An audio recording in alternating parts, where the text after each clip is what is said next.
Joe Castellano and Kevin Stocker here in Seattle, where the Washington Huskies beat the Oregon Ducks 2-1 on a rainy day.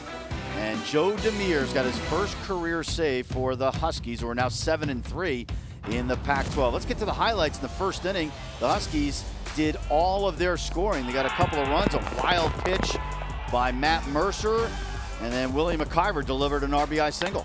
Well, yeah, we kind of teased him a little bit about his hood, but he came through when he had to. And, you know, we did eliminate the mistakes. The wild pitch was one of the few mistakes that we saw from Matt Mercer, who really was terrific throughout the game. Meanwhile, Gabe Matthews answered with a home run to lead off the second inning. His third of the year, a little wind-aided. Well, it is a little wind-aided, and you know what? He went bomb that way, and then he pulled a couple of base hits earlier in the game.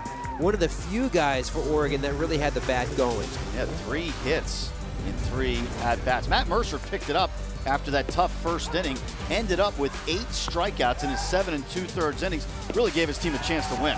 Well, it goes to the electricity that he has. And in his last, in the 8th inning, he was still throwing 93 miles an hour.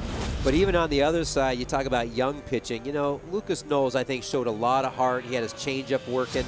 I think he got that Jason Kelly, when he came out to pull him, gave him the death stare because he wanted to stay in. That's how competitive he was today. The freshman gets his 2nd win of his career, and it happened because Joe Demers surprisingly came out of the pen. He was supposed to start on Saturday, but he got the save. You know what? Friday night, and I tell you what, the coaches on Friday night understand how big a game it is and how it can carry them through the weekend.